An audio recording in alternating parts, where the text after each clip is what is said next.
Ben şəhid Hüseyin Əsovun atasıyam. Hacı Əhvan Geranboy rayonundan gəlmişəm. Cəmi şəhidlərimiz Allah rəhmət eləsin, ruhları şad olsun. Allah dövlətimizi qorusun, millətimizi qorusun. Gümbət qardaşıma Allah'tan səbr diləyirəm. Allah bizim prezidentimizi qorusun. Cəmi şəhidlərimiz Allah rəhmət eləsin, ruhları şad olsun. Üç şəhidin bayramımızın cazibəcəsi davransın. Buyurun, hədət görün. Çox sağ olun, mənə söz verdiyiniz üçün böyük bir qəhrəmanın tədbirinə toplaşmışıq, ana kimi toplaşmışıq. Mən bugün Hümmət qardaşıma və Cavidi dünyaya gətirən anaya dərin hüzünlə başsağlığı verirəm. Allah onlara səbrin versin, Allah onlara indən belə pis gün göstərməsin. Və eyni zamanda bugün bizim məclisimizdə burada şəhid anaları, şəhid ataları var. Allah onlara da səbir versin, rəhmətli səbir versin, qalan evladları qorusun. Və mən bu məclisdə hər birinizdən xahiş edirəm ki, məclisdə şəhid anaları iştirak edir. O şəhid anaları ki, ağır qisasları, qara örpəkli, gözü yaşlı, Qarabağı bizə qaytaran, igidləri dünyaya gətirib böyüdən analar şərəfinə gürültülü bir alqış istəyirəm. Məyəqsin. Hamdülillah.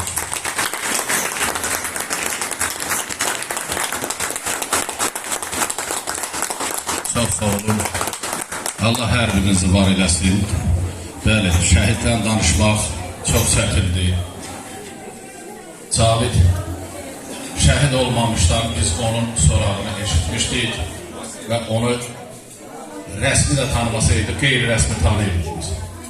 Yəni bir təyinatlı olaraq, təyinatlı ailəsi olaraq biz onları tanıyırdıq.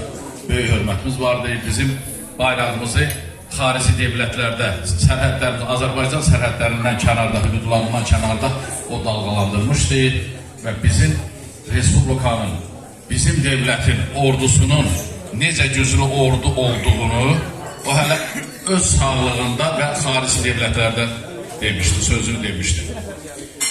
Bugün bizim devlətimizdə bizim keşiyimizi çəkən əskərlərimiz var. Allah onları qorusun, zabitlərimizi qorusun, millətimizi qorusun, sizləri qorusun. Şəhid valideynləri, bir daha Allah sizə pis gün göstərməsin. Üçrəyli bayraq hər zaman bizim vətənimizin üzərində dalğalansın. O bayraq ki, o bayrağa bizim evladlarımız büküldü gəldi. Mən xüsusi təyinatlı əfsanəvi taborun vətən müharibəsi qəhrəmanı Elyar Vəliyevin atasıyam. O Elyarın ki, onun 5 dənə körpəsi qalıb. O körpənin ən böyücünün özü şəhid olanda 7 yaşı vardı, Hüseyin 1-ci sinifə gedirdi. Qızı aprel müharibəsində Talış kəndi uğrunda gedən döyüşlərdə özü iştirak edərkən qızı dünyaya gəldi. Burada bu günləri onun döyüş yoldaşı var, silahdaşı var, onun bu günləri burada bizim məclisə iştirak edir. Allah ona da can sağlığı versin. Və 2017-ci ildə 3 oğlan uşağı dünyaya gəldi. O oğlan uşaqları hələ atalarının nə rəydə olduğunu və səsini heç belə duya bilmədilər. Ki bizim atamız necədir və necə insandır, səsi necəydi, ətiri necəydi, onu duya bilmədilər. Mən bütün